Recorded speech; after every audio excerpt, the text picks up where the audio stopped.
and welcome to the Yourstory Channel on Yourstory.in, a platform that gives voice to your very own story. I'm Deepika Bhardwaj, and today on the show with us we have Kalra, the founder and CEO of MakeMyTrip.com, India's largest online travel platform. Welcome to the show, Deep. Thanks, Deepika. To begin with, you finished your MBA from IIM Ahmedabad and were doing pretty well in corporate arena as well. What was the motivation to start all the way on your own? The prime motivation was, I think, really to do something of my own. That was the first level. I worked in 3 good companies and I had excellent experiences with all. But I think there was something else which was kind of missing, and I've only discovered after a few years of doing my own thing that that's what I think really was filling the gap, which was doing your own thing, creating something new. Those are the 2 exciting things. Do your own thing, create something new. The internet presented a perfect platform to build a new business, so it seemed like the right thing to do. Deep, a lot of young graduates in India still fear taking up the entrepreneurial path. What is your take on the timing of when you start? Do you start fresh out of the college, or you gain some industry experience and then begin?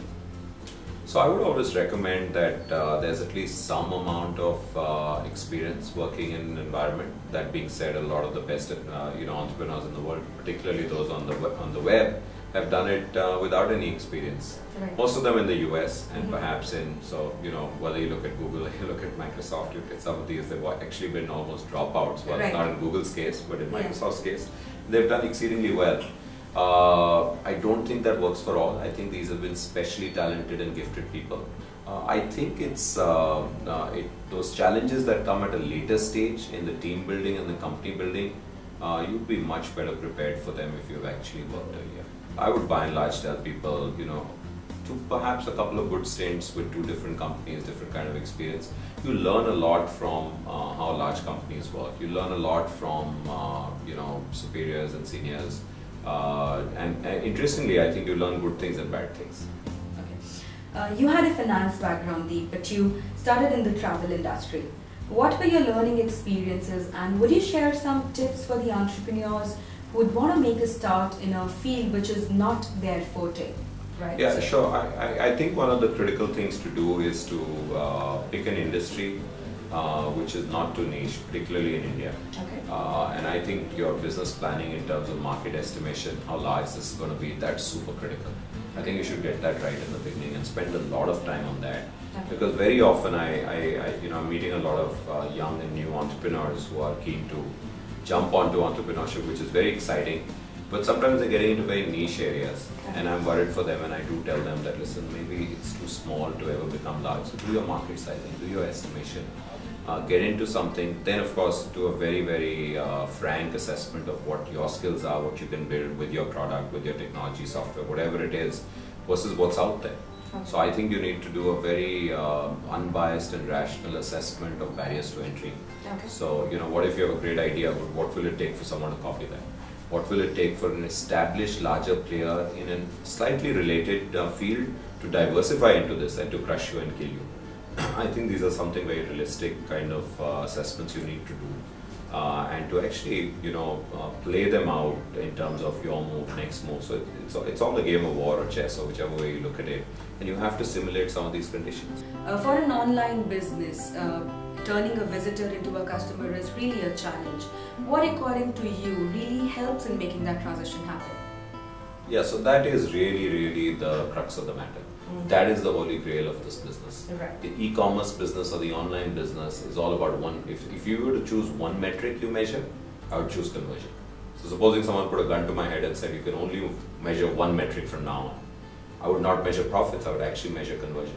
So I think the measure of stickiness is really key. And stickiness is how much time can you get people to spend on your site, stay on your site, and then come back to your site. So repeat, stickiness, all the same thing.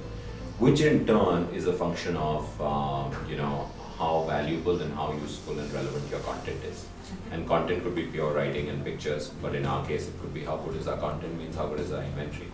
When Deepika is searching for Delhi to Mumbai, does she get all the options? Is it very easy to use? So this user experience is probably the mother of all. Okay. So the user experience in a site, and it doesn't necessarily mean super clean and super, sleek and everything, and not enough. It's different for different users. You might like a lot of bling. I might like super clean.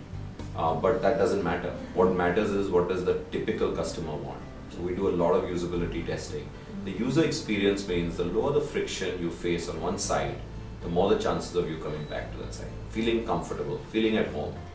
We always hear that a number of entrepreneurs approach an investor for funding and only one of them was chosen. I want to sort of turn the situation around. What are the points that an entrepreneur need to keep in mind before choosing an investor? Okay, so I think if you're in that enviable position where you get to choose your investors, my learning is that, and I have chosen many investors, so now I can tell you with some confidence, and at one point there was no choice, but now there is choice. Go for the individual. Choose a good human being. It sounds like a very, very simple statement, but it's actually a pretty loaded and heavy statement, because people often go for brand.